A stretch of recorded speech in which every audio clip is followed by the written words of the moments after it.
Oi, up, all right there. First things first, the sheet is still there.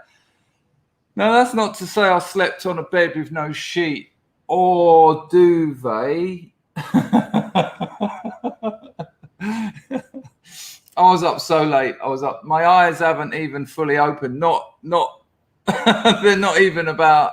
I think I'm probably on about 40% open. Although the scrub adrenaline that sort of like every time before I stream, I think I've got nothing to say. I've got no words for today. And then as soon as that bosh, as soon as that bang, as soon as that let's go, and I can actually feel them sort of going. You know, you remember Monkey, Monkey Magic. You know that bit where in the beginning there was an egg, and from the egg, Monkey. Well, my eyes are like that egg at the moment. Not one. I'm not a Cyclops. Imagine I was a Cyclops. Imagine I painted these eyes onto the glasses, and if I took them off. I have to say though, while we're on it, I've got nothing prepared for this video, but there's a name for that. It's the Scrubs Say and Search. Yeah. So if I haven't had time, energy, effort, inclination, motivation, expectation, what happens is I'll say something and then I'll go, let me see if I can find that. It's the Say and Search of the early stream. And I think the early stream, we don't want too much. We don't want too many videos. Oh, have we got a guest coming on later? Maybe. Might be kind of fantastic. Might be fantastish. Yeah, maybe. I can't say. Who could it be? But that's not 100%. And I'm not going to say yay or nay to any guesses, suggestions, or anything, any what do they call it? Clairvoyance, mind reading. Stickalata and chickabati. If you haven't got anything to say, if you can't think of words, just say anything. Look, chanty flirken. Chanty flirken. Yeah. So that's going to happen later. It might happen. Wasn't Tim Davis jet pilot absolutely amazing? Wasn't it just a cracking stream? It was brilliant, wasn't it? Absolutely brilliant. A pleasure to talk to. Easy, just to talk to him. What for a streamer? For a streamer, having someone you can talk to that easily and having no internet problems, man, what a fucking turnout that was. Just easy. Just nice. Those 2 hours flew by. But then when I heard him say, I've got to shoot in 15 minutes, you got to cut it. You don't want people sitting there looking at their watches because it changes the dynamic. So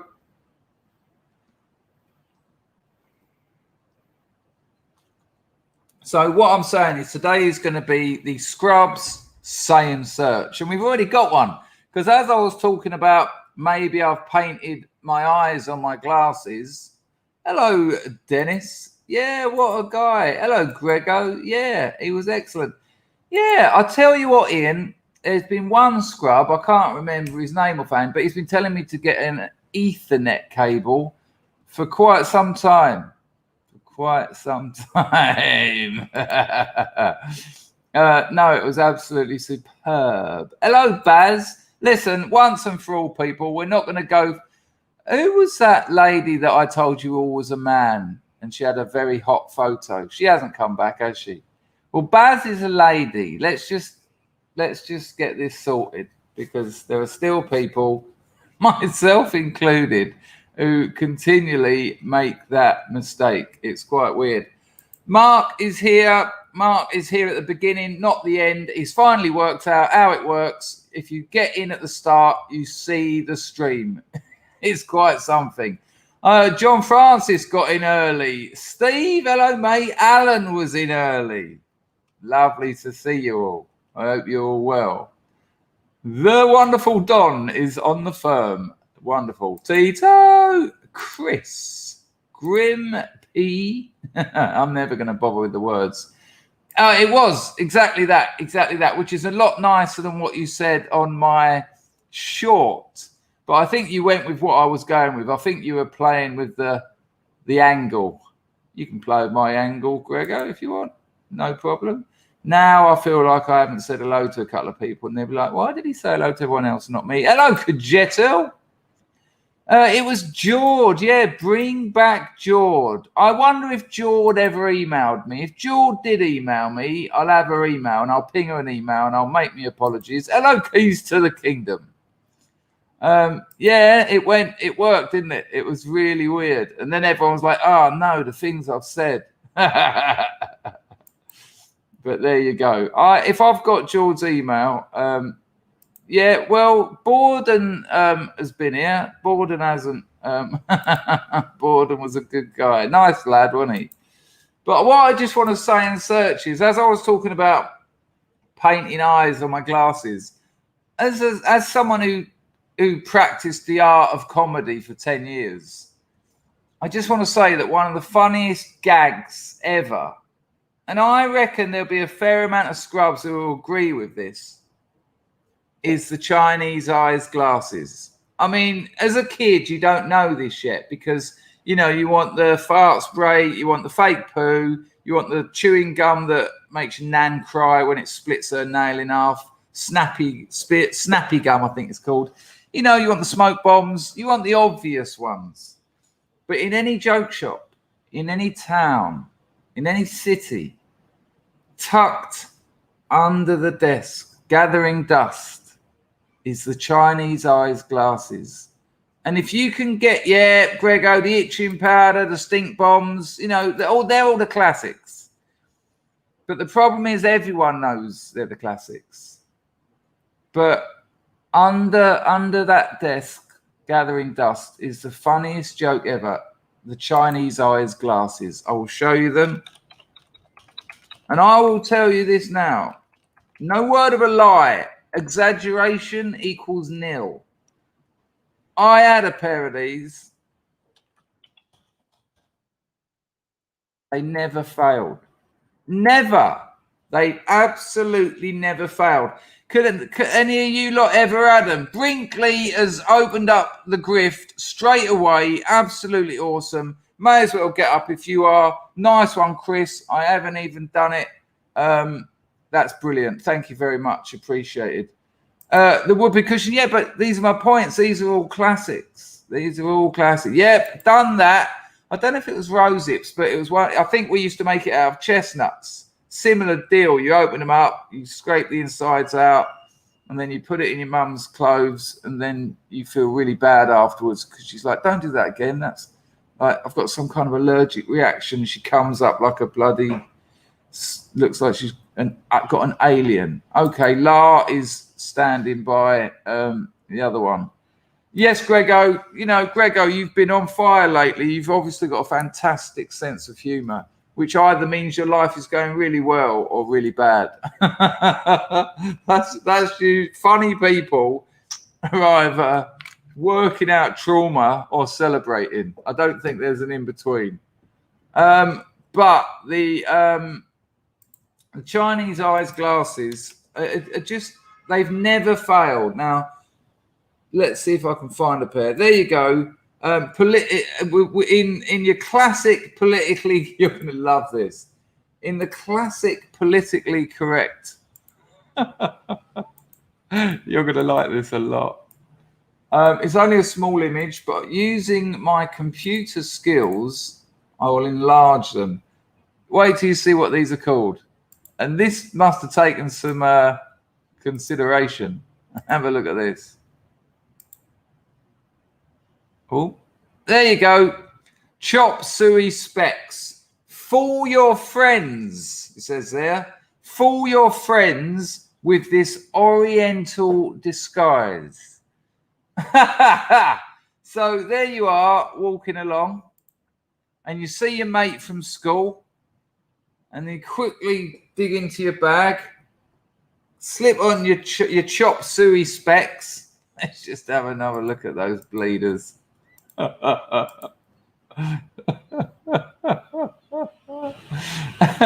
And then when you say to him, "Hurrah," he's going to go, "Are you the new Oriental kid at school? Who could it be?"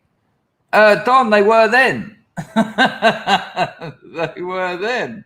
But I'm telling you, there you go. There's, you can't, you know, if you're going to spend money.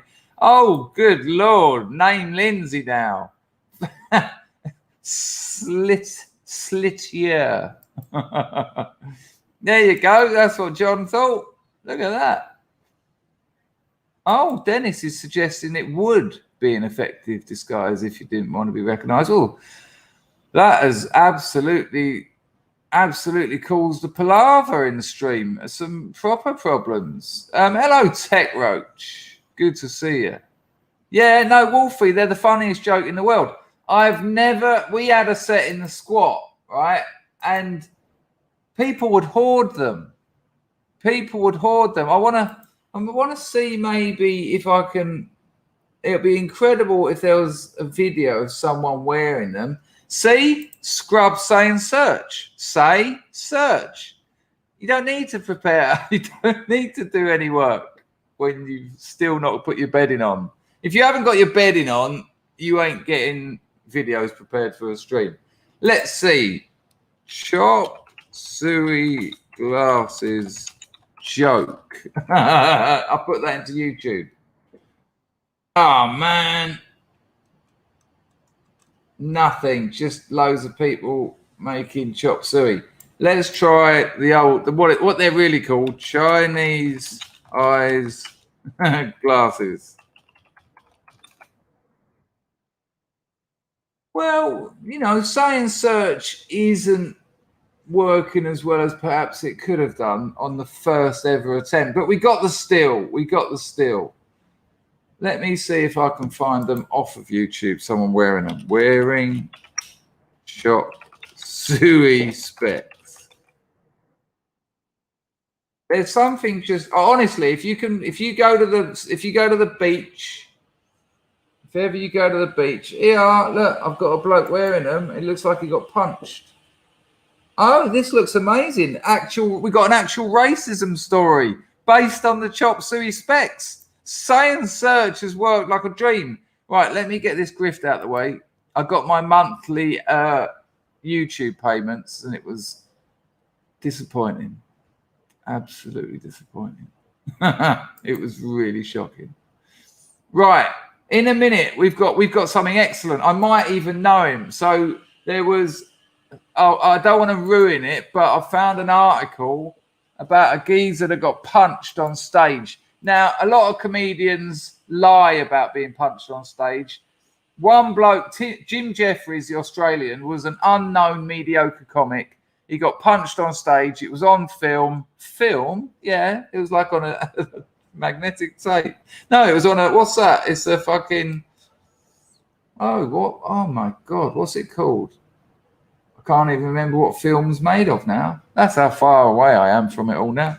But then he became one of the biggest comics in the world. And so people started faking. There's a Russian comedian who faked being punched on stage. It was so rubbish. Chrissy! It's estimated that the average fart travels at a speed of 7 miles per hour. Fart and tart and way. Yeah.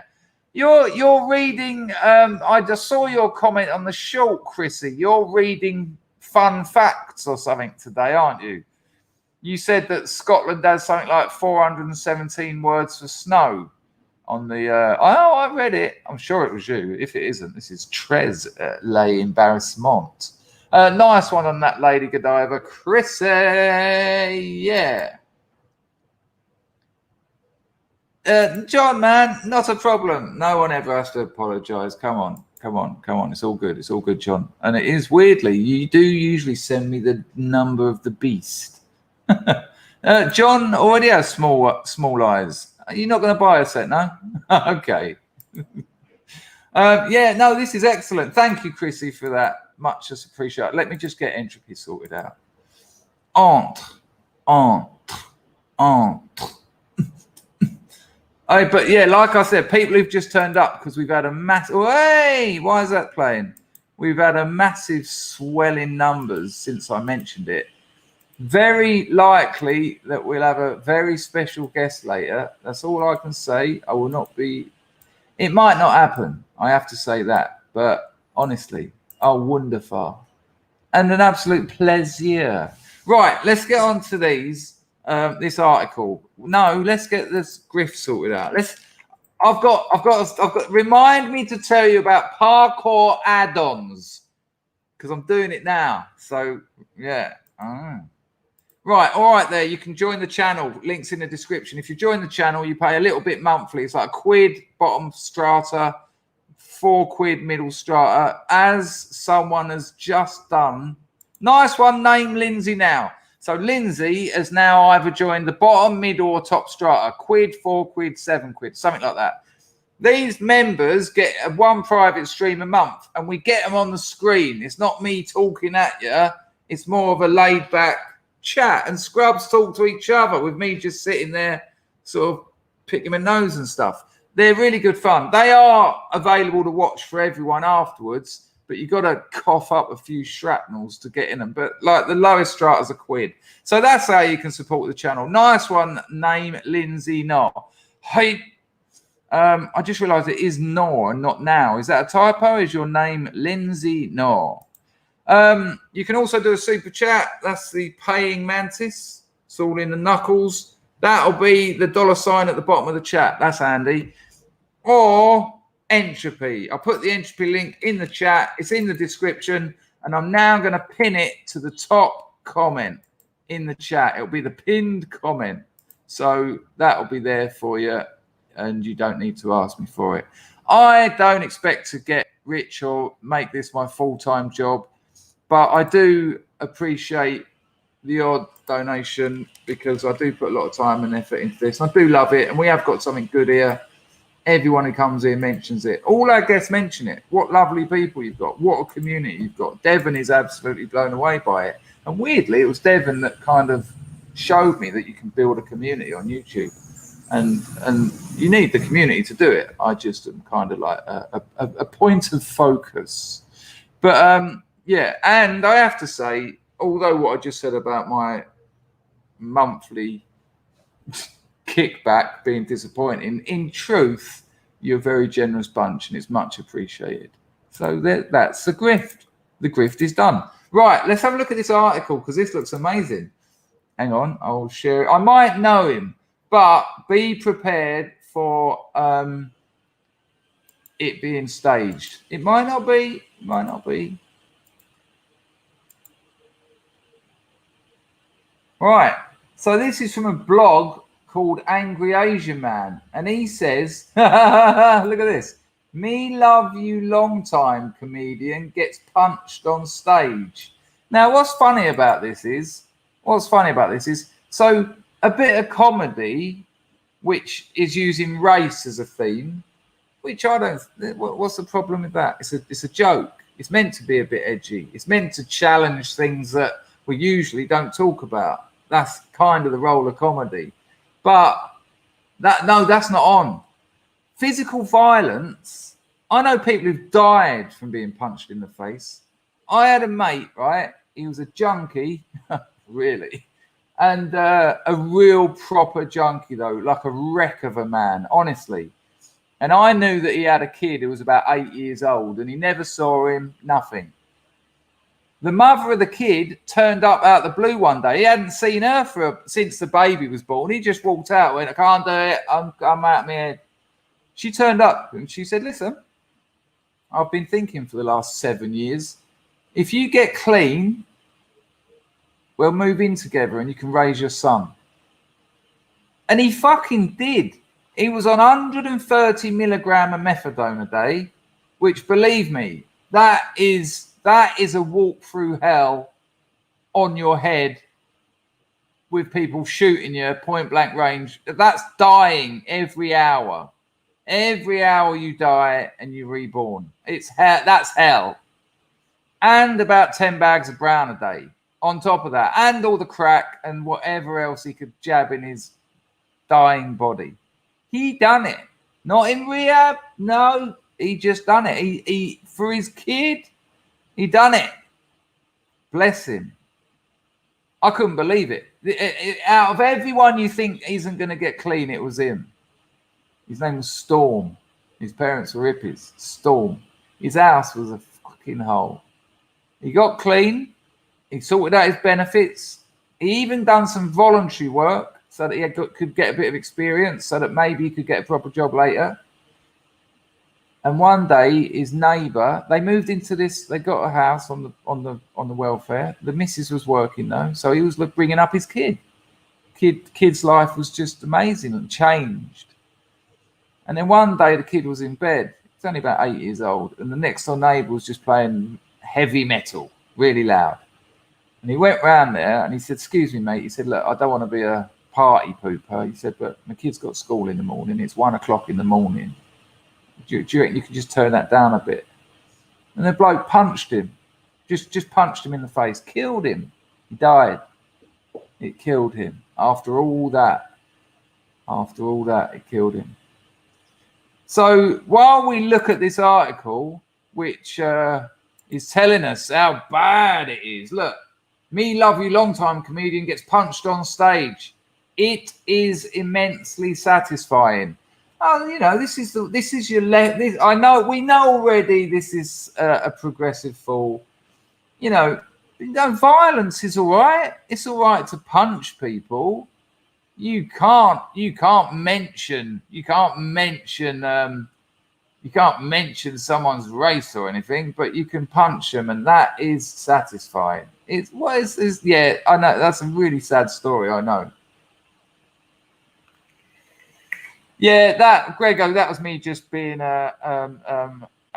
you know, hey my dudes. You know, he was just playing really, really loud, horrible loud music. Anyway, so this, hello Shane, nice to see you. Hello R Power. So let's have a look at this article that is already happy about physical violence in a comedy setting. I wouldn't have got on. I wouldn't have gone on stage afterwards. I'd have said, "Can you eject that violent person? You know the person down there that you applauded when he punched someone? Yeah, I ain't getting on." Right, so this guy gets up on stage, puts on some chops to his specs, and starts harassing the Asians in the audience. I don't know anything about this so-called comedian, Brett Eidman. No, I don't know him. But based on this one clip, I'm not even sure it's real. There you go. He looks like an unfunny hack arsehole who got what was coming to him. Oh, lovely. He got what he was coming to him. Harassing, hardly. And I bet, you know, I don't know. This is say and search. I bet it wasn't the Asian person that punched him. I bet it was an ally. Who just thought, "No, don't do this." I mean, I'm looking at that picture there, and I think that's quite funny because he's got my favourite all-time joke on his boat. Look at that. There you go, Dennis. He's absolutely having it off. Right, so the video is no longer available. Live leak has moved to item fix. Let's see if we can find it. It would be quite interesting to find it. Item fix. What the hell is that? Social Video Factory. Let's see if I can just find it. Comic gets punched. It'll be Jim Jeffries. It'll be the geezer I told you about. Oh, loads of people making it up.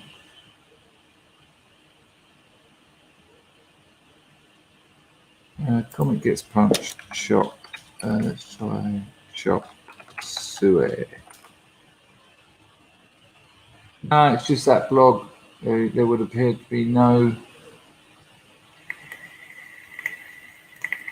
No, there's nothing else there, mate. Anyway, Iris. Oh, look, here we go. It's here. It's bloody here. I only had to scroll down a bit. I respect comedians. Well, apart from the ones you don't. Apart from the ones you don't mind getting punched in the face. And the guts it takes to grind it out on stage like that. But people, if someone ever pulls that "me so horny, me love you long time" shit on you, I get it all the time. So does my girlfriend. Do you know what she does? She laughs. She says it. She says it for a laugh because it's funny. They need to be called out. Yeah, called out. I think in a court of law, if you're there for ABH, for punching a comedian in the face, I don't think you're going to say, Your Honour. Your brief is going to go, Your Honour, my client just called it out. And the prosecutor's going to go, no, he punched him in the face. They need to be called out, whether they're on stage or on the street. Oh, so according to this blogger, if you're walking down the street and you hear someone on the phone going, well, me love you long time, like I say to my own girlfriend frequently, right? Frequently, it's all right to just go bang. This is our utopianists. Don't forget, this is the utopia. And this is all that. This harks back to all that punch a Nazi. It's all right to punch a Nazi. All right, well, let's follow that logical conclusion. Is it all right to put them in gas chambers? Fucking hell. Whether they're on stage or not. Oh, so after all that, however, look at him. Look, he bottled it. I don't necessarily recommend punching a fool in the face. Oh, okay. Necessarily. Look at that. That necessarily, that is the navel of this text. That is the part of this text that threatens the undoing of the whole meaning. He does support it because he's already said so. Now he's backtracking because he realized the politically correct world that he supports will come down on him like a ton of bricks because the left eat their own. That's what they do. They'll eat anything, usually vegan. But there you go. And look. And could I be any more right? However, I don't necessarily recommend punching a fool in the face. That said, nice one, George. Oh, there you go. Look, there you go. No, I've got it here, Apocalypto. It's on the blog. There you go. Look, how amazing is that? Yeah. That said, nice one for punching him. Well, let's have a look and we'll see if it's real. Oh, look what he says here. The punch looks even better close up. Okay, that's just great. And place your bets, young scrubs. Place your bets. Let's get it on a bigger screen. Place your bets now. Is it the Asian, in inverted commas, victim that does... Like my wife, you know? Is it the... It's only 2 minutes. Place your bets now. Is it the, in inverted commas, victim that does the punching? Or does someone white knight the Asian? 1 for the victim, 2 for an ally. You all right, darling? Do you feel it? Is it okay now? I just couldn't hear it. I just couldn't hear that stuff. It's so racist. I couldn't hear it. 1 for the victim, or the target, shall we say. 2 for t'other. Yeah. I'm with you on that. I think, yeah. I mean, maybe we could be wrong, but experience tells me otherwise. Anyway, without further ado, let's see where a simple comment about me painting my eyes on my glasses because I'm actually a cyclops has led us 28 minutes in to the Chop Suey Specs incident on a gig in England once. Let's go. I know it's England because I know the venue, so I wasn't presuming. Unless, of course, there's a laughing horse. I mean, there was a time when I was doing stand-up, it was all animals. The laughing horse, the funny monkey, the 3 lions. No, that was a football song. Here we go. Let's see this. You know, like my wife, you know, she gives me a hard time about some stuff. And she doesn't like to give me oral sex. Can you hear that, people? It's as loud as I can get it. Someone give me Unos sound checkers. And it's become an issue in our marriage. And just do anything to get out of giving oral sex. And she comes up with all these crazy excuses. Like last night, she said...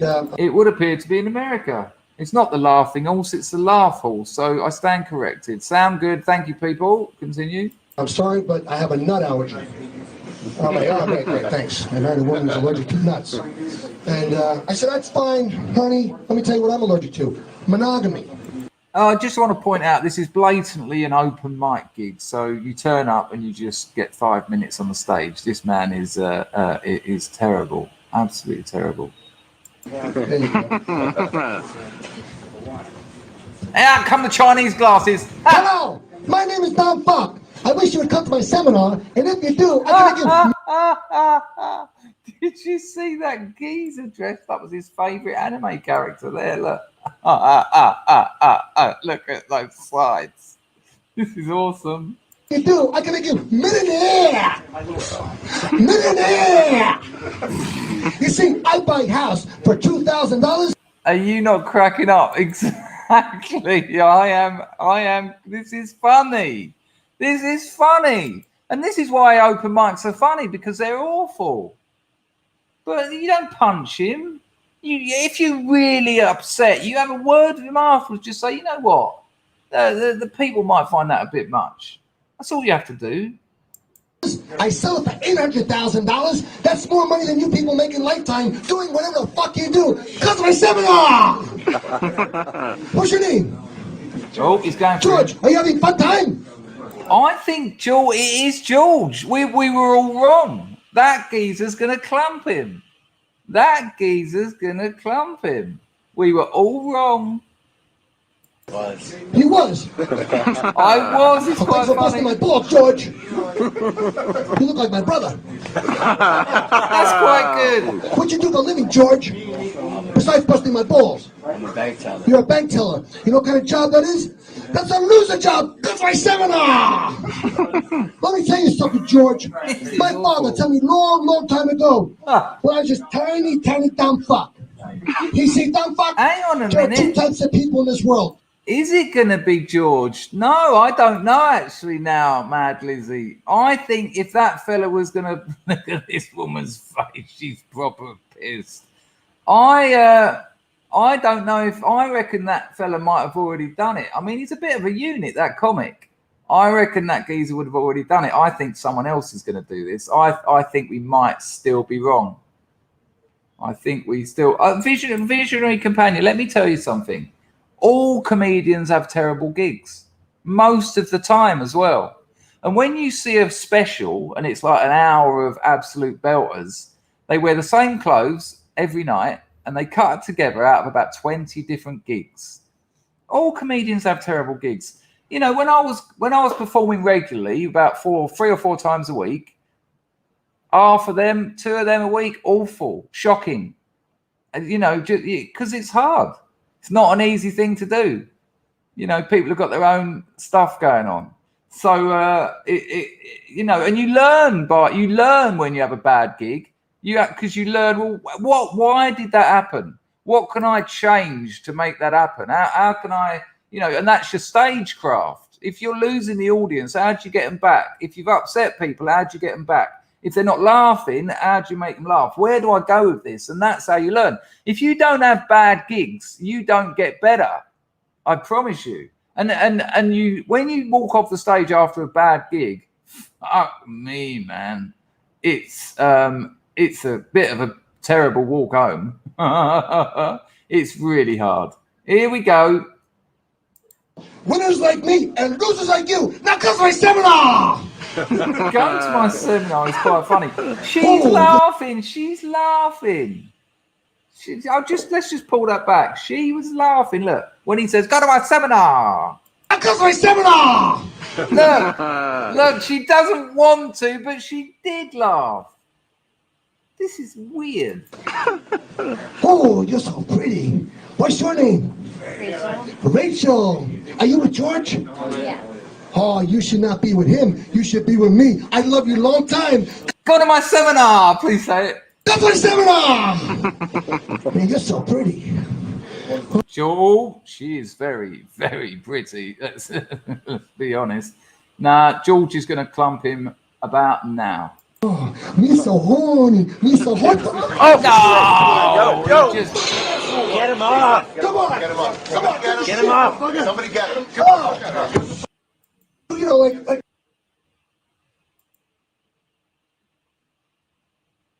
should have known. I should have known how the old internet works.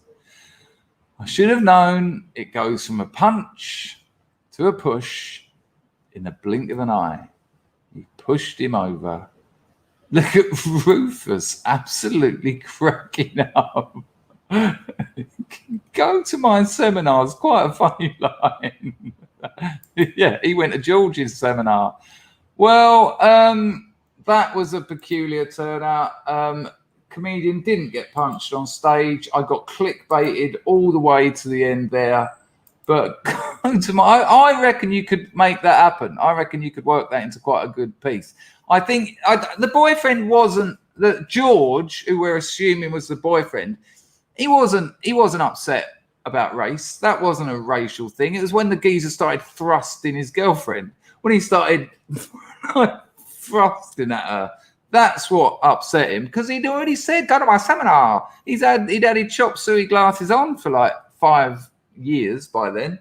It's ridiculous. So, you know.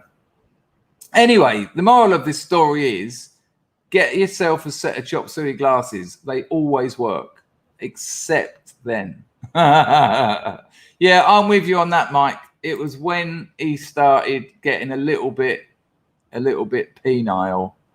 I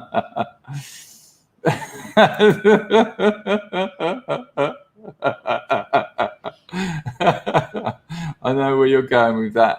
John's got a paragraph, everyone. There is one video from years ago where a guy is doing stand-up and his mate tells all the crowd beforehand not to laugh at anything.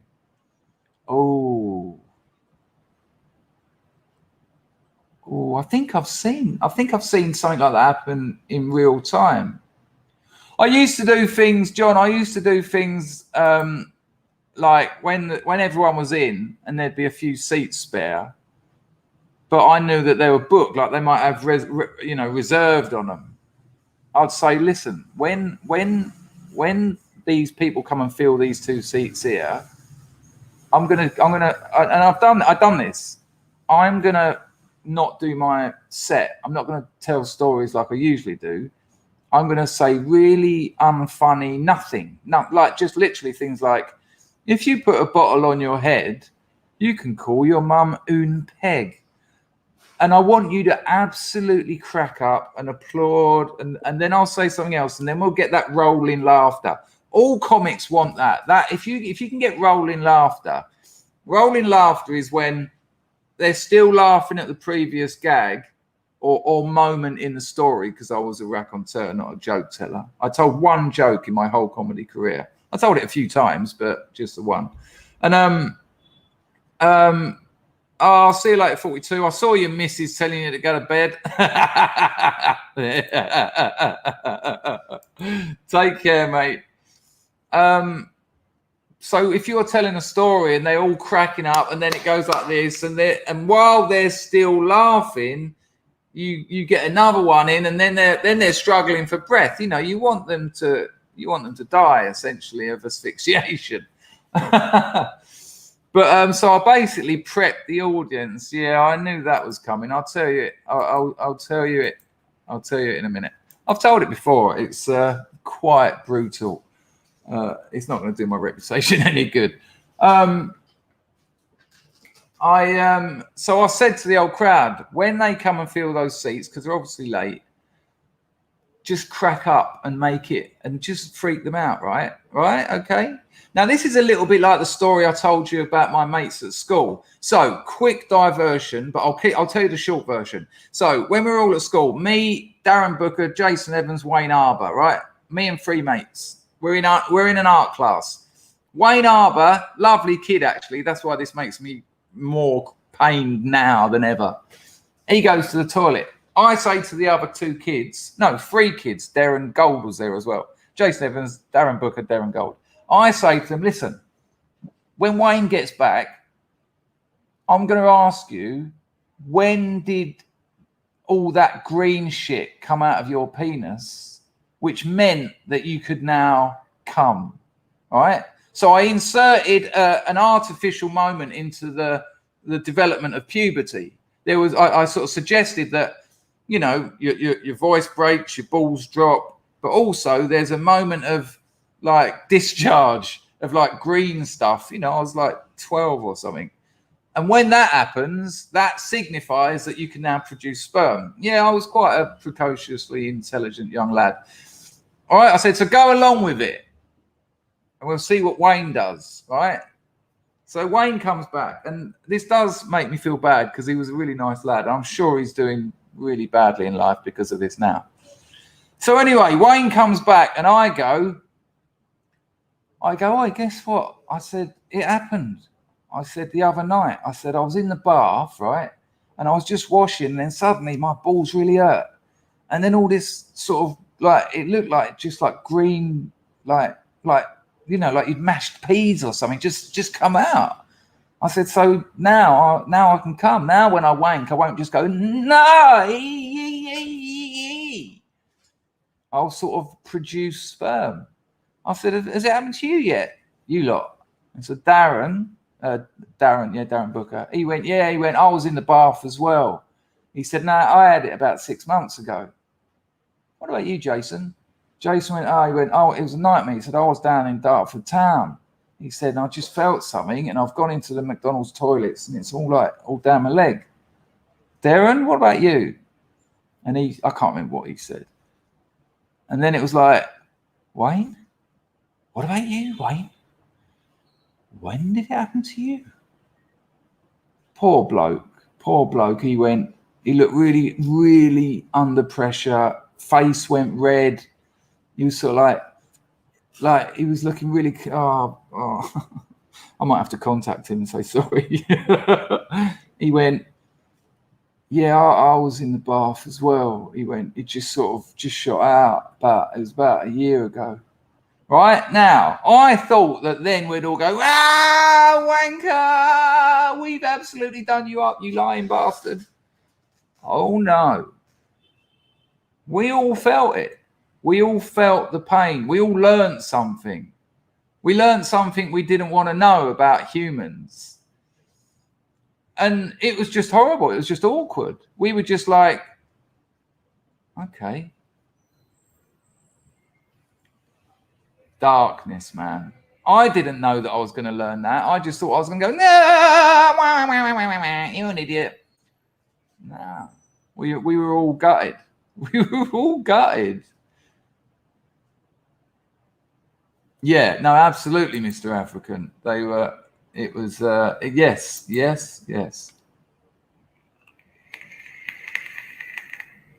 Oh, wow, how interesting. Yeah. Yeah, it was darkness, Pax Max. Green splink, yeah. But yeah, no one ever said anything. It was never talked about again. Not even in pairs. You know, when you pair off, you know, oh, that thing in art this morning, that's a bit dark, wasn't it? No, it was too dark. We didn't want to know that. We didn't want to accept that. Didn't want to accept that in a very simple situation, someone will change their reality to just fit in. You know, it was too much. Now, the reason I'm telling you that, why am I telling you that? Oh, yeah. So, right. So I've told the audience when they come in, these two, and now I've probably kind of given the game away now because it's a very similar situation. Absolutely crack up at anything I do, right? So I'm making them laugh, telling them, you know, the show was called Sex Tourist. And I said, by the way, before I start, this isn't a workshop. They all cracked up. And, you know, I was doing my bit. Anyway, here they come, a couple, man and a woman. And so you can hear the sort of, everyone's sort of like, oh, okay, here we go. And they love it. The audience love being part of it. You know, they're special now. They've been separated from targets. And this couple sit down, front row. And so I go, anyway, I can't even remember what I said, you know, but I was trying to be as bland as possible. I was sort of like, anyway, I went round with Nan's the other day, spilt a bottle of gin on her kitchen floor. She said, do you want to clean that up? I said, do you want to? And they were all like, and then while the laugh's going, I've got the next one in. I had a carpet fitter around the other day. I said to him, have you cut that to the edge? He said, no. He said, I've cut it to size. And they were like, no, whoa. They were doing the most amazing performance. They were right up for it. And so were the two new people. And I was gutted because I thought, hang on a minute, how am I going to get out of this? This is dark. This is Wayne Arbor all over again. How am I going to add? What do I do now? What fucking mess have I just created for myself? Because that ain't a great way to start a show. You know, I'd only been going for like 3 or 4 minutes because obviously they'd all just sat down. There was these 2 reserved seats. They hadn't arrived. I knew they would. And so the start of my show is, it would appear that these 2 paying reserved a seat guests just went along with it. We'll laugh at anything. Fucking darkness. I just said, anyway, back to the story, which did get a laugh because the rest of them knew that I'd fucking shafted myself. They knew that you can't call that. I can't suddenly go, anyway, listen, what the joke was, because unfortunately you showed yourselves to be absolute sheep. And that is really scary. It was darkness, man. So I just didn't call it at all. I just went back to the, and I'll tell you what, I was really scared not scared, but concerned that there might have been a reviewer in that night. Because if there was a reviewer in that night, that would have been the centerpiece of the review. And you don't want them to talk about that. You want them to talk about your hour-long show about getting a Glock and losing meth in your anus in Patong.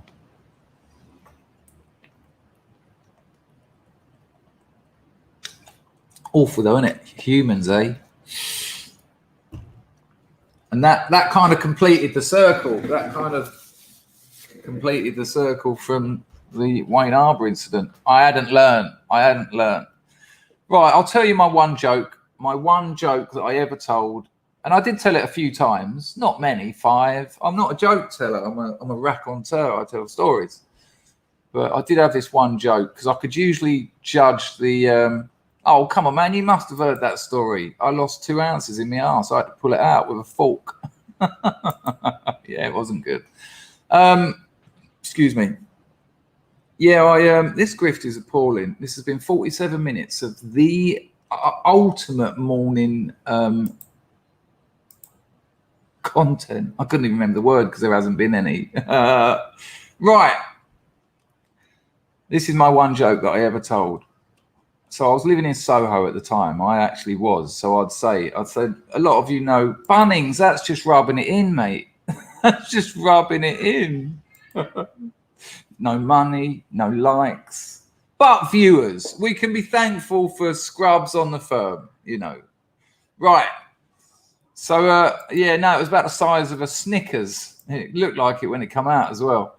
Yeah, that's it. All down my legs. It's all right, Grego. I know, you know, I stream a couple of times a day. Right, so this is the joke. I said, so I live in Soho, right in the middle of the red light, well, the old red light area. And I come out of my house this morning. I usually say on the way to the gig. I come out of my house on the way to this gig.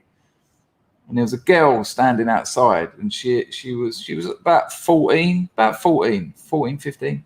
And she had on those fucking stripper heels with the big plastic platforms and like the 9-inch heel, like little mini skirt, like a belt, face caked in makeup, like fucking hoop earrings, you know, like a hula hoop size. And I was just thinking, you know what? If my daughter dressed like that, I'd fuck her.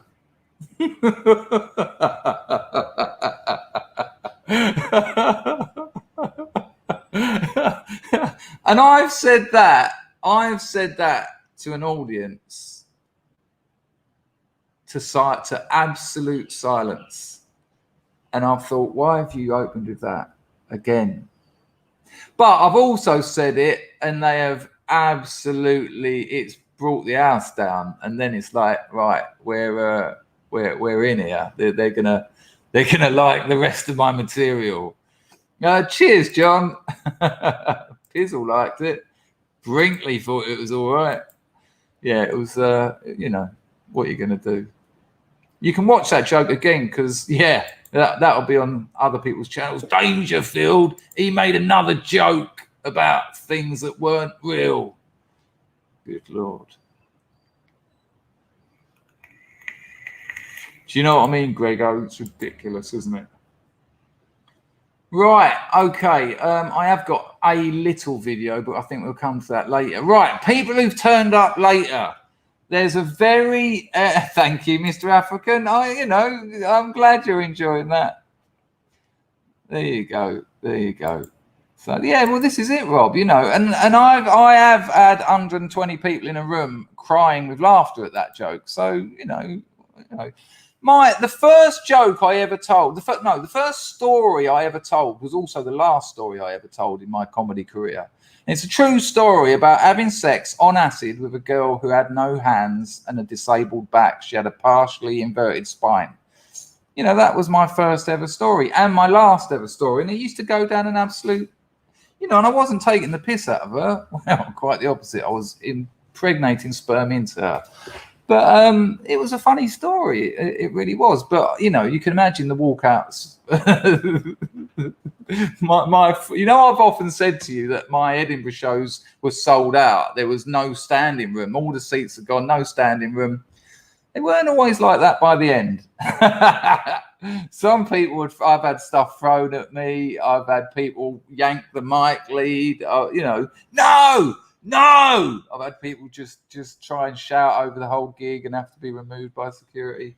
It's a fucking horrible life being a comic. It's fucking horrible. When it's a great gig, when they love it and it's just brilliant and you get a standing round of applause at the end, and that's lovely. Your ego is like, oh yeah, no problem, and you get a great review and they send a photographer around. Oh, yeah, lovely. That's all good, but that's about 1% of the reality. And even if you're having good gigs, you spend most of your life in bed and breakfasts and on motorways with other comedians. And I tell you what, you get in a car with 4 comedians because they're all broke, so you're always car sharing, and you're eating motorway sandwiches, motorway service station sandwiches all the time. That's all you eat. Unless you're going to risk the motorway services Burger King, which is, Burger King's rank anyway, but the motorway version is about 8 stages down. It's a horrible life. And when you're in a car with 4 comics, it's like you think everyone will be laughing and having a good time. Hey, they're funny people. Fucking hell, mate. You're just sitting there, silence for half hour, and then one of them goes, anyone else ever thought about killing themselves? And you're just like, shit, here we go again.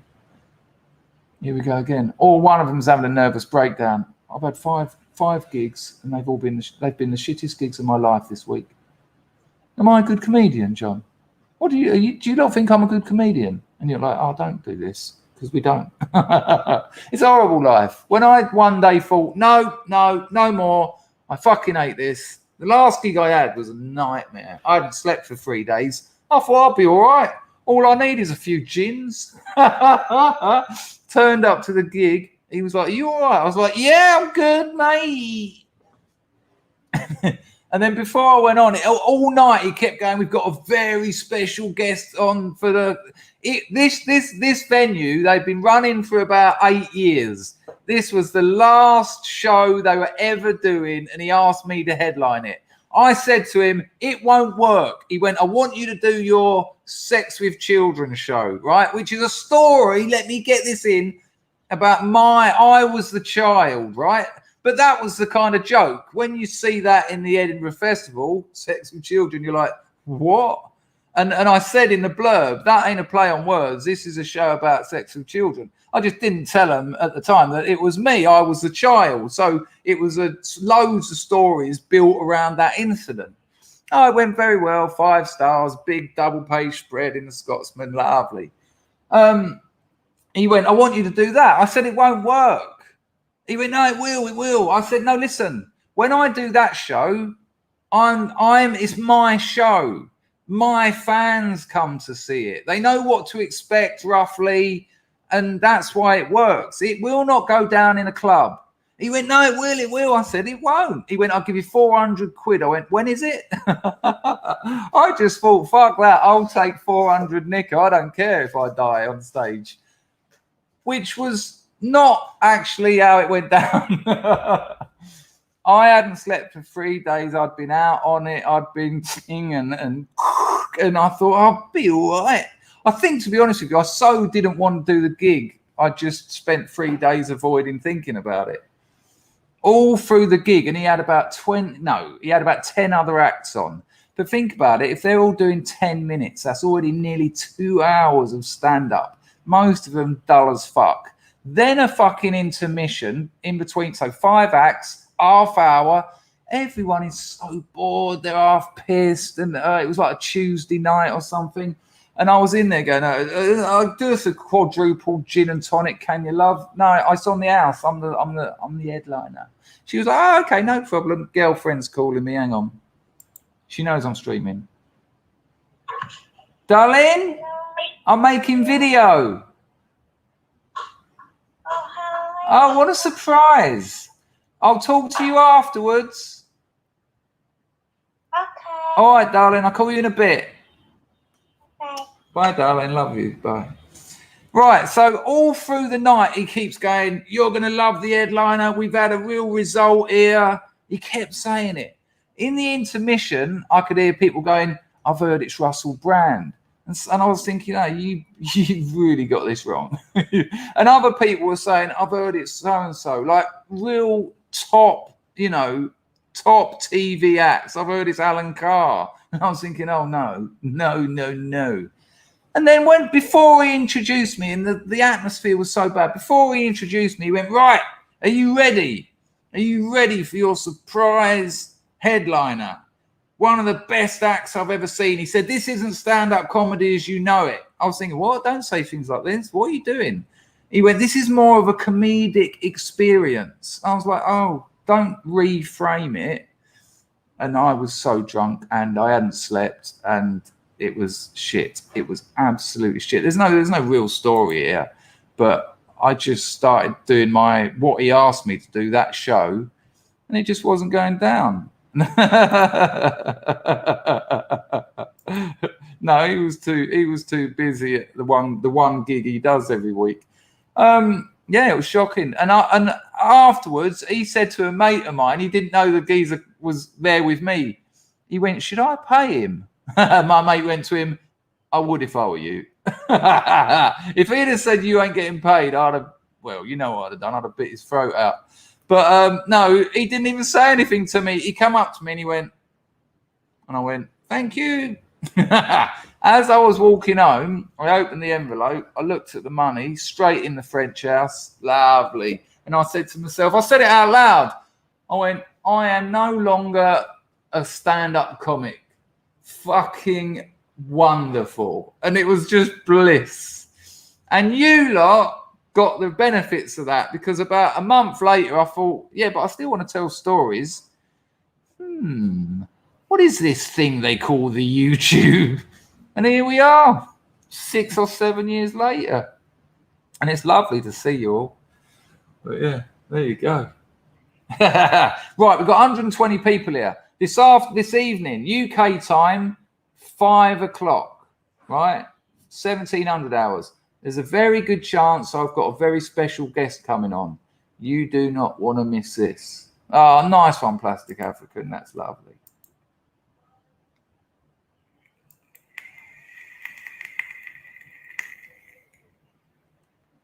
Some very funny comments coming here.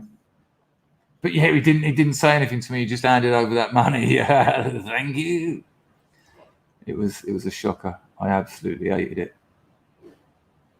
Absolutely hated it. Hang on, who's this? Who? Well, Mr. Paul, that's what I should have done. If I was there, if I had my Chinese chop suey glasses in my back pocket, I could have won them back over. Who's pregnant? What's going on here? What have I missed? I can't miss this. Nice one.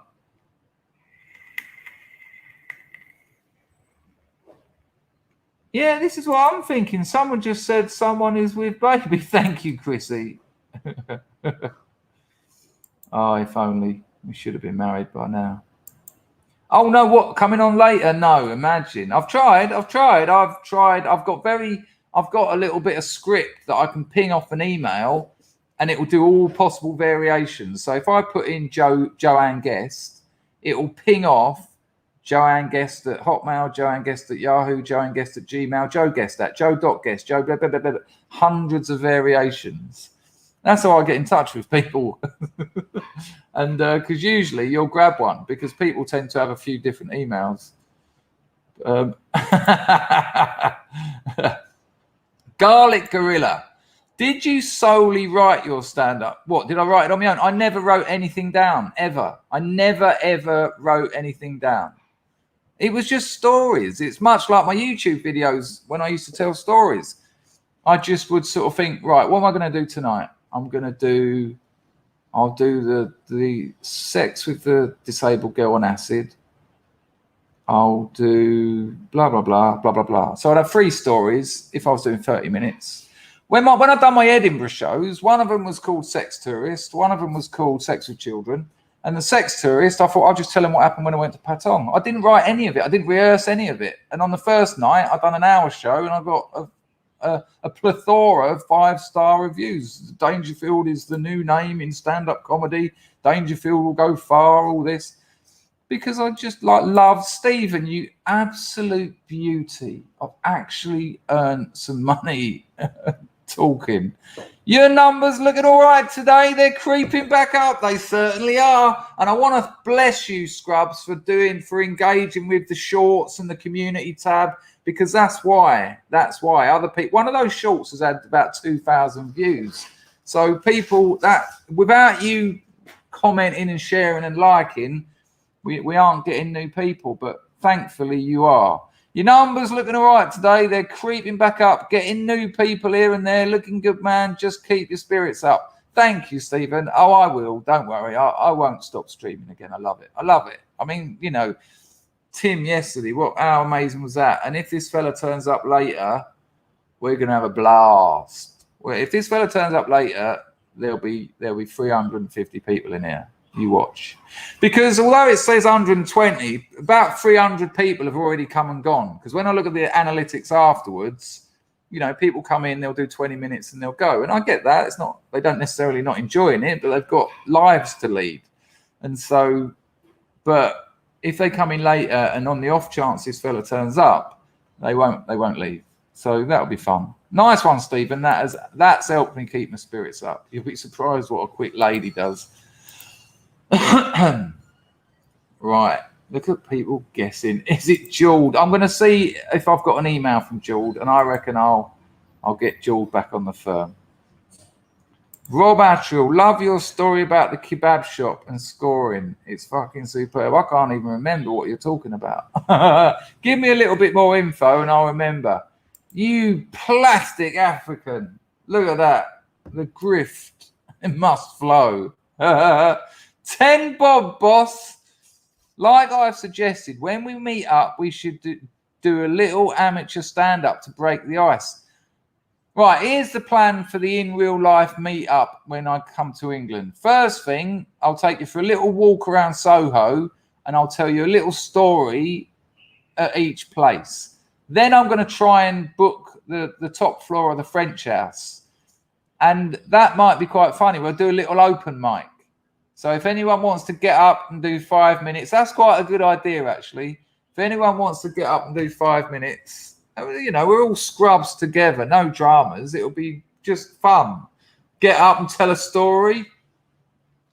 I want to tell you a story. That's a great idea, Plastic African. You'll have to remind me nearer the time because it won't be for another 3 years. No, that's not true. It'll be probably within the next year.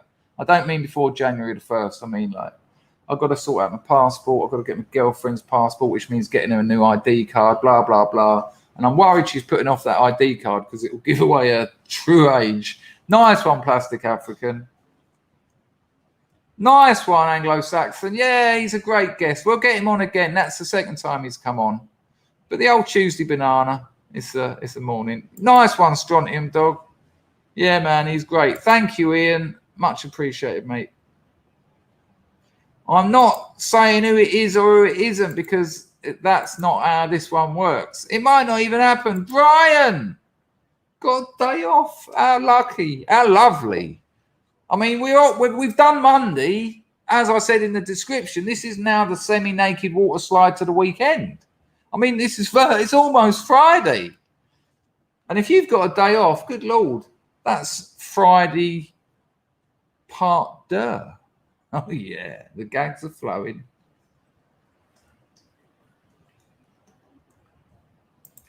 Well, John, I think I can't talk about it, but yeah, I might have that sorted, if you know what I mean. Cambodian style. But thank you, Brian. Thank you, Ian. Thank you, Plastic African. That's very nice of that. Oh, nice one, Aidan. There you go. Please. I you know what? If I could, I would. I'd stream with them every day. Thank you, Hayden. If I can find, I'll tell you what. If anyone sees any chop suey glasses in their local joke shop, get them. I'll give you an address, and they'll get to me. It will take about 5 weeks, but they'll have to go somewhere in the UK first. But then they'll get sent over. Thank you, everyone. Oh, thank you. Oh, this is. I know I'm a top grifter, but this is amazing. Lockie Larry says, you have entertained me for years. I'm glad you're still around. I'll continue to watch and like. Bless you, Lockie. Wonderful. I'm going to start crying. I'm not even joking. I'll come up to the London for Scrubs. Yeah, man. It'll have to be London just because it's easy to get to from wherever you are. Now, I know Ian Mars sitting there going, no, it fucking ain't, you fucking southern fairy. I don't know what that was. But it kind of is because you can get a train from Edinburgh to London. It takes about 2.5 hours. So, you know, if I was to say Manchester, oh, fuck that. If I was to say Birmingham, really? You know, so it's easy to get to. So that's been a very, very nice vote of financial confidence there, the lot of you. And that's a good idea, actually, Plastic African, to get to do a little bit of amateur stand-up. Oh, you little bugger. Thank you, mate. We pull the venue, yeah? We get a figure of the numbers and make a pull for it. I won't have to pay. I won't have to pay because I know the people at the French House. And if I say to them, I might even be able to get Jerry's Members Club. I mean, I'm not on speaking terms with the daughter, but I went in there and spoke to the boss last time I was in England, and he was like, no, you're still a member, crack on. I won't have to pay because they'll make money with us buying drinks. Do you know what I mean? So thank you for the offer. But if I say to them, look, I've got 40 people coming, 40 people buying 2 drinks on a Sunday afternoon, they'll be like, yeah, go for it. Because the upstairs won't be busy on a Sunday anyway. But nice idea, much appreciated. It is Teg Roach. It is the Grifter launch. It's the Griftology. Nice one, Mad Lizzie. 2 squids walk into a chat. Ba-boom. Okay, I didn't realise what you were saying then. I just went for it.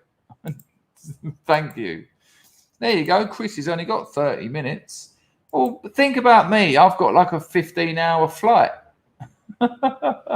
Yeah, no, it'd be cool, man. Yeah, we won't have to pay for a...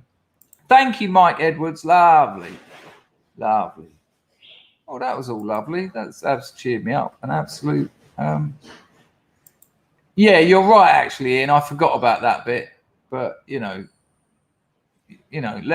give yourself a cheeky Valium and it'll be like time travel, you know. Take it at Glasgow and wake up in London and 1 minute later... I shouldn't be saying that to someone who's just got clean. It's ridiculous. Ian, if you will struggle financially getting that train, we'll scrub that out for you. I'll do a stream and raise that money for you. And anyone who's traveling far, well, if anyone can't make it because of financial reasons, I'm not saying you can, I'm not saying that is the case, Ian. I'm just saying this to everyone. We'll do a charity Scrubs ticket stream, and You will need to show receipts. I'm not having anyone grifting on my patch. Yeah, I'm skin. It's 70 quid from Berry Pomeroy. Meanwhile, on the driving up the M5, lovely. I haven't even got there, and I'm 70 quid up. Imagine when you get there. Right, I need to see your tickets, everyone. I want to just, but we will do that. Yeah, exactly that. We'll get anyone who wants to come. We'll get them there, without a doubt. We can do that. That is not going to happen. I've just got to add a caveat to yeah, that isn't going to happen. Sorry. There you go. Look, Charlie's just said he'll pick there. We could do some of that action as well. So when I know when I'm going to be there and we've got a date, we can start arranging things like that. Like people might be able to say, if you can get to this place, like if you can get to Birmingham by 8 o'clock in the morning, I can get 3 people in my car and we all chip in for petrol. Something like we can organise all sorts. Come on, we're scrubs. We'll help each other out. There you go. Look, Andrew's suggesting that. I can't. That's shocking. That is shocking. It's quite good though. It'll be lovely to meet you, Ian. Absolutely wonderful. Hello, Sal. The night bus to Scotland. It's a fucking long one, though, isn't it, Sal? Good Lord. Sal, are you going to come to the London meetup? I'll take you around. I'll tell you some stories.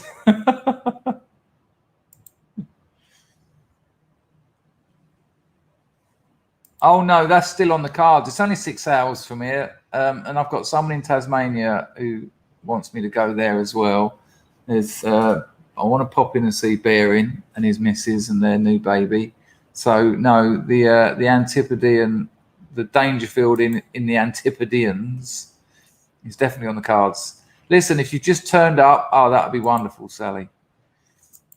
If you just turned up, I might have a special guest coming on at 5 o'clock UK time today.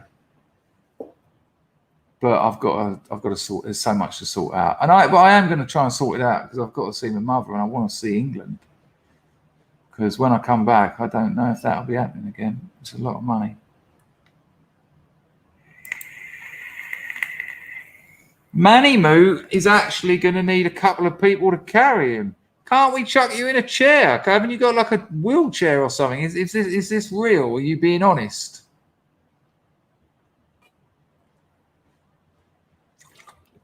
Surely you've got some kind of... Haven't you got one of those things? You see him burning down the street on. Well, are you lying, John? What's the situation? Have you got problems with your legs? I didn't know about that.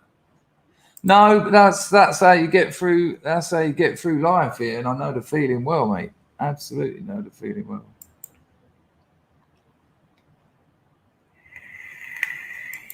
Without a doubt, there'll be people over that way, Lizzie, and down in Cornwall, all meet up in Bristol or whatever. It'll be a right laugh. I reckon. Listen, when we done this before, we had about 30 people come, and the community wasn't as strong as it is now. I reckon we'll get about 50 people come along, and that's a lot of people. It'll be a real laugh, and I won't dip out halfway through the day like I did last time because I'll just say, look, please talk to other people because this scares the life out of me.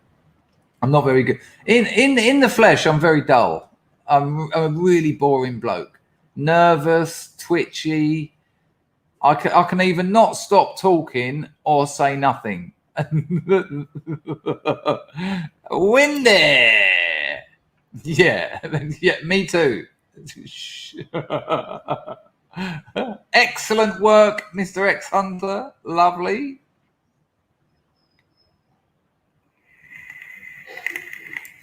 I'll tell you now, Lizzie, you wouldn't have been the only one there who was certainly on substances. There was many people. It was really obvious as well.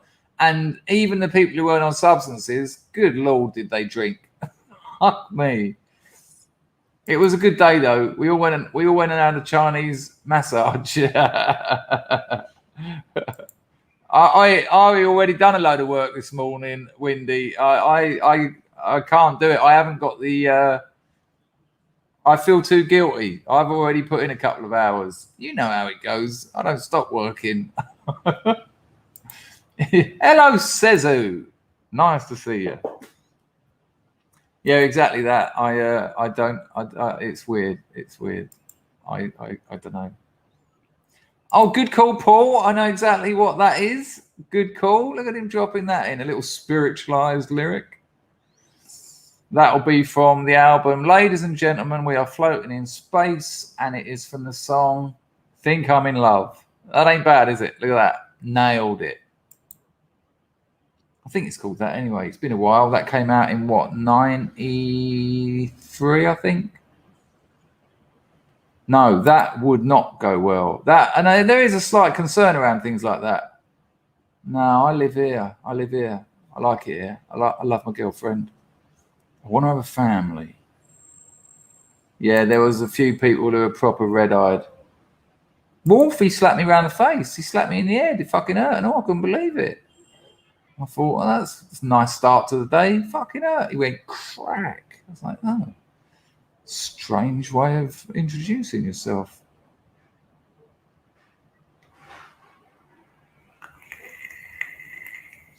Look at all the junkies coming out with spiritualized lyrics. We're trying to, but she's got to get her ID card, and they were homeless, and their little street side shack burnt down, and they lost it all. It's a nightmare. Anyway, old Pags has corrected me. Sorry, mate. Maybe I'm thinking about laser-guided melodies or something. Manny Moo says, when people help me out, it makes me cry. That's all right. Nothing wrong with crying when people are helping you out. I got a little bit teared up a minute ago when I said, I think the grift has been ridiculous. Hour and a half chatting, £4 after tax, £2.50. I thought, fucking hell. I should be working as well. Dub Power surfed the train to Bromley back in the day. What, on top of it? We used to get on the doors and let them swing out. That's what we call train surfing. I never got on top of one. Fuck that. There's too many tunnels around where I grew up. Well, that's life, you know. That's life. There's ups and there's downs, and you know that's never going to change. It's just about accepting the downs and celebrating the ups. You cheeky bastard! It fucking hurt as well. I've hated you ever since.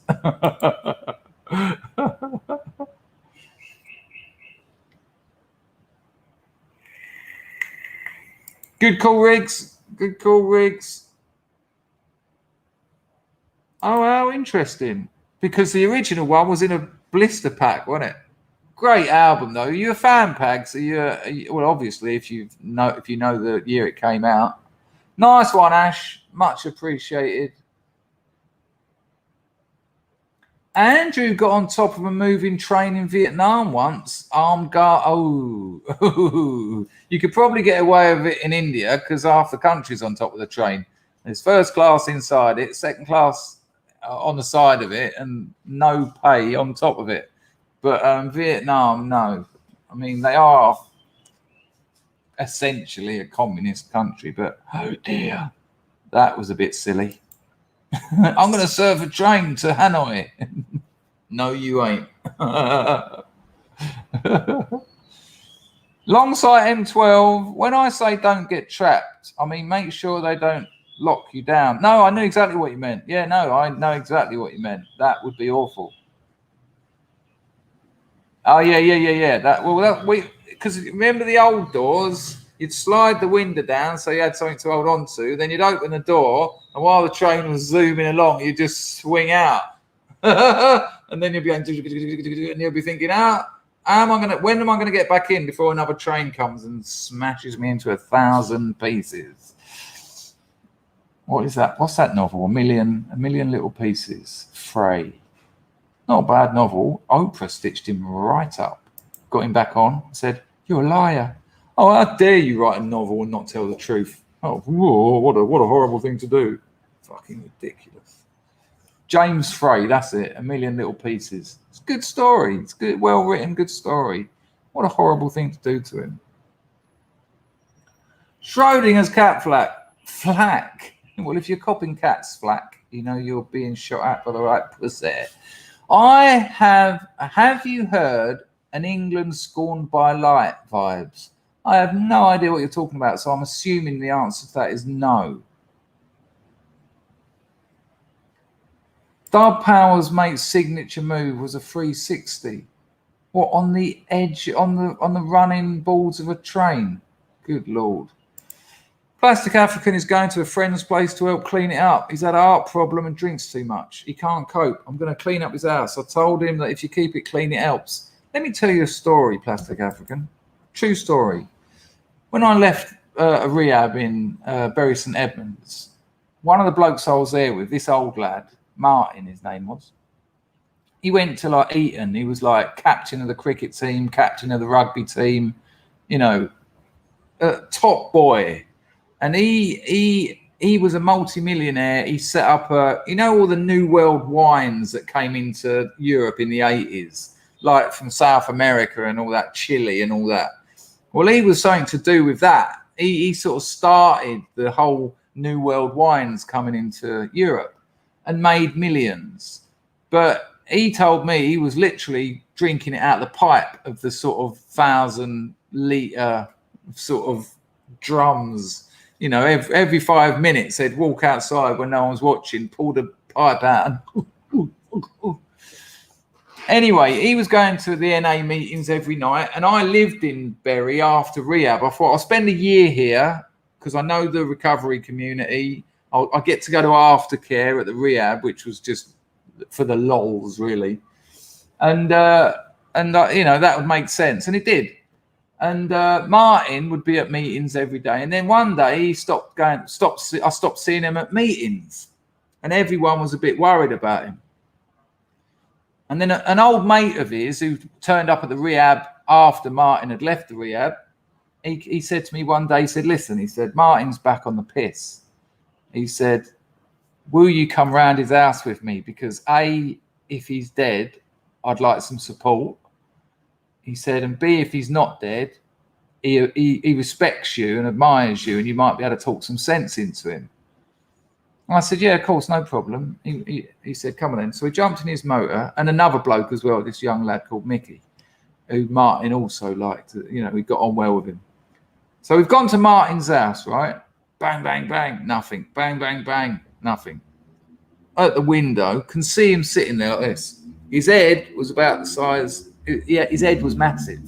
It was massive, really weird. He was just sitting there. So I used my skills to let us in.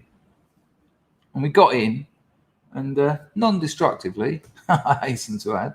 Oh, yeah, I'm quite skilled. And the house was an absolute shithole. I mean shithole. His bed had real human poo all over it. Just poo. And maggots helping themselves to that aforementioned poo.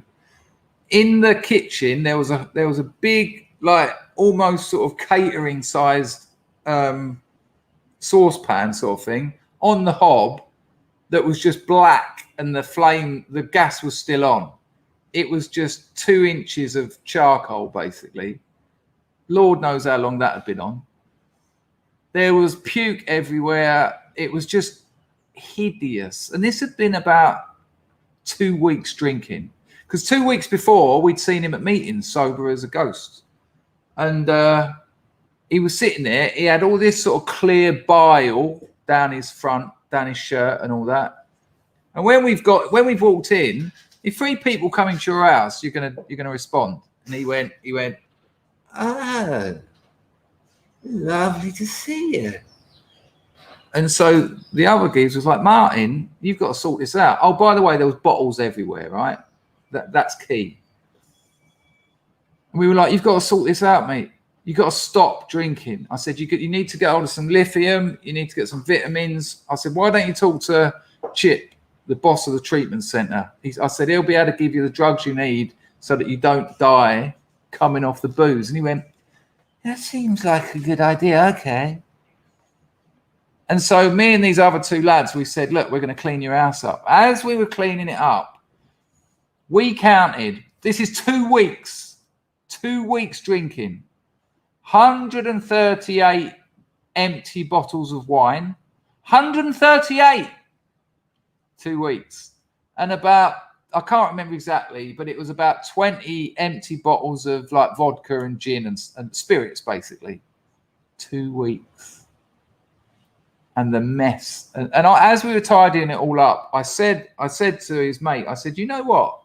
I said, it's nice. That's it. Sorry, visionary companions. Librium's the one, not lithium. Isn't that what the Starship Enterprise is powered by? I said, we're just tidying this place up. I said, look at him. I said, he ain't going to any meetings. He's not stopping drinking. We're just tidying it up so that he can carry on drinking. 2 weeks later, he was dead. So much booze. So much booze. And it turned out the local boozer was delivering it to him. He'd just ring him up and go, can you send me up 10 more bottles of that red, please? Thank you. And they would. And they'd sort of come to the door, covered in puke, out smelling like a fucking public toilet. Nah, some more. I bet they started ringing him in the end. Do you want any more today? Well, no, we're bringing up now. Yeah, he died. Drunk himself to death in 4 weeks.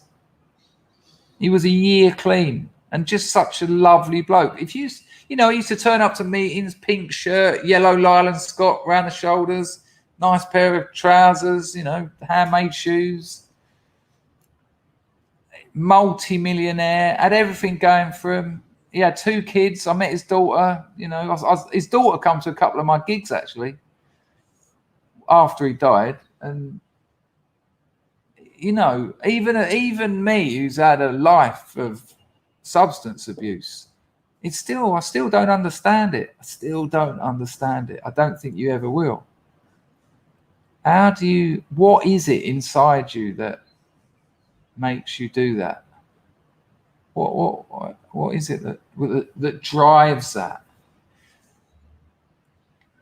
He must have been in so much pain, you know, so much pain. And I actually know what it was. It was all about his father. The resentments that he had about his dad. His dad he was never good enough for his old man, and he wanted to be. And, you know, I know people scoff at that, but you remember I told you that story the other day about what my mother said to me? Shocking. Still haven't got over that. That's taking some work, I tell you.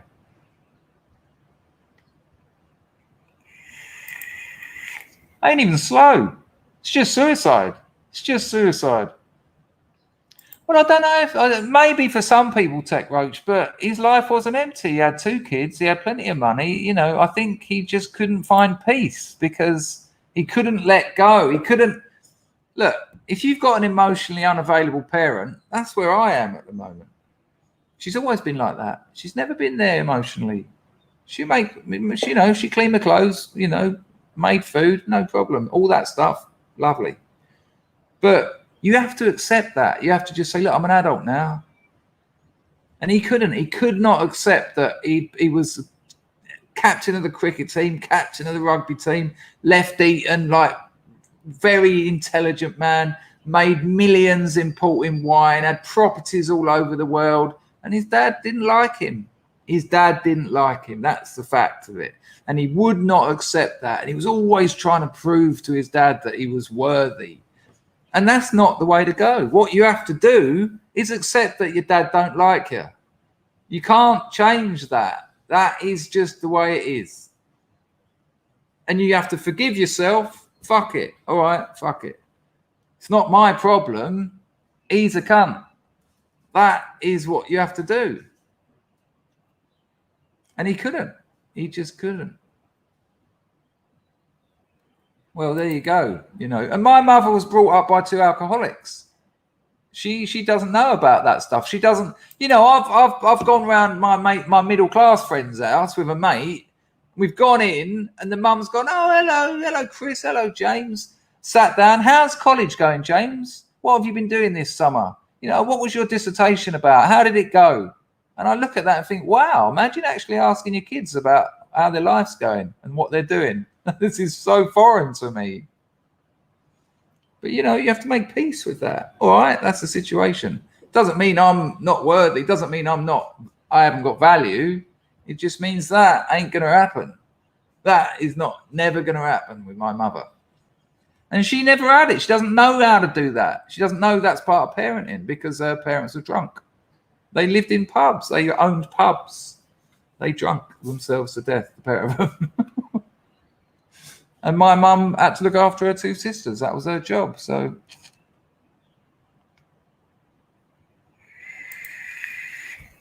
it's a funny old thing. But those two words I always say, and I'm going to leave you on this, those two words I always say will get you through anything in life. They will get you through anything, and they will get you through those sorts of things. Acceptance. So accept it. Just fucking accept it. Grow up. You're not a baby. You don't need your mother. You don't need her. You don't need your father. Not anymore. If they don't want you, if they're not interested in you, okay, that's the state of that relationship. Doesn't mean they don't love you. Doesn't mean you don't have to. Doesn't mean you've got to avoid them. I mean, sometimes you have. If it's toxic, if it's damaging, cut them out of your life. You know, I know people who talk to their parents and their parents regularly cut them to pieces. I just say, just fuck them off. Why are you bothering? Every time you talk to them, you're suicidal. Why not talk to them and not be suicidal? That would appear to make sense. So acceptance will get you a long way in life. And it's not passive. You don't just do it and you don't just go, I accept it. You actually have to accept it. Yeah, so you have to actually think, sit down, get a pad and paper out. Always a good idea. Write down what you think, write down what you feel, and that's it. That's it. You've done it. You've accepted that situation. And the other thing is gratitude. Don't focus on what isn't happening in your life. Don't focus on what you haven't got. Focus on what you have got. Focus on what you have achieved. Focus on who you are. Focus on the people that give you attention. Focus on people that care about you. So acceptance and gratitude. Those two things keep people alive. And I've been to more than 20 rehab centers, and I know that those two things keep people alive. So even if you're not on that border of life and death, it just simple things in life. If you can actively exercise acceptance and gratitude, your life's done. Your life's on it. You can make it count, and you have to make it count because you don't get another one. And that clock's ticking. I'm nearly 50. I tell you what, I was 18 last week. It goes like that. Listen, people, have an absolutely cracking day. We might have an absolutely amazing guest on later. 5 o'clock UK time. It's kind of 50-50, but pop your head in just in case. Have a fantastic day full of acceptance and gratitude. Take care, Scrubs. Bless you all.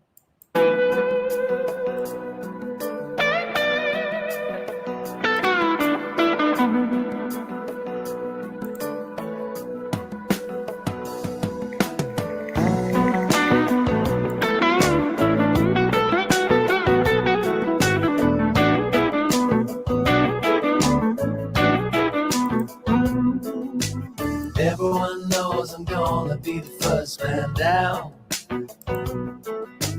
All my friends are sick of having me around. Wow. Every time. Why is Mumford doing this to me?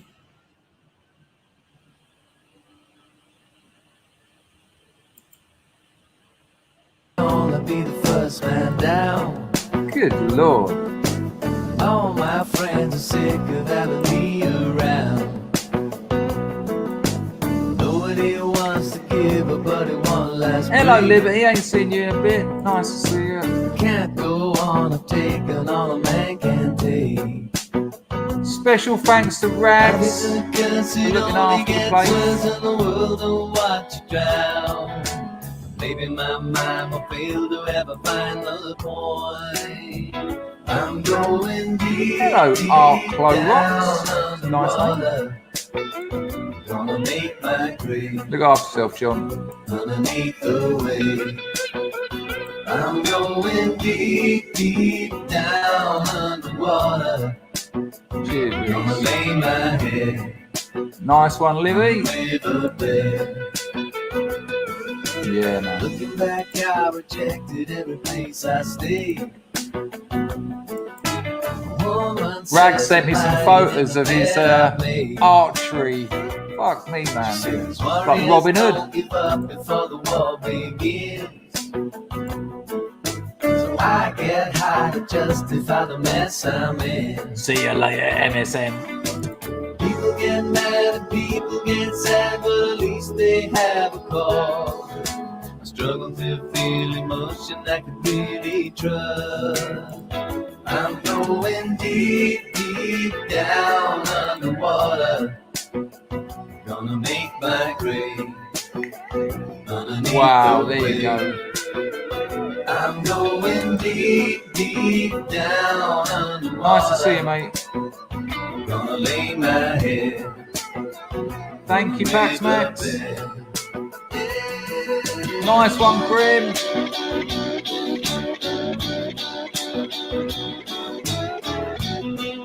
Oh, where are we? I've lost where I'm meant to be here. Oh, shit.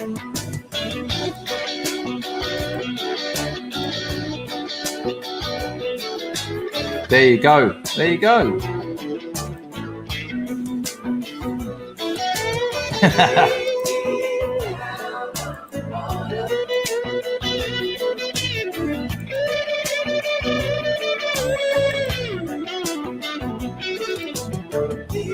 Yeah, Sally, he's fucking brilliant. You're all right, mate. I'm going deep. Hello, Jimmy. Down underwater. See you later, MSM. Make my grave You're all right, Eldritch. underneath the wave. Cheers, Honey Monster. I'm going Likewise. deep down underwater. Lay my head.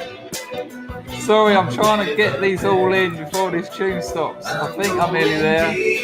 Nice one, Doppelganger. Cheers, Grim. Cheers, Baz. Make my grave I'll try and get him on again. Oh, bollocks, I've missed them all. Oh, fuck. I can't get them all in. It's just not going to happen. Bosh, there's no point rushing through them. People, it's been an absolute pleasure. Thank you for everyone who donated. In the end, that was very touching. Thank you to everyone all the scrubs who talked in the chat. Thank you for everyone, the most delightfuls and the lurkers. Thank you to Moslab and Rags. Rags modded today, and he lurked. If you can get there at 5 o'clock this evening, it might be a cracker. Take care. Acceptance, gratitude, sweet. Go on, Foxtrot Oscar.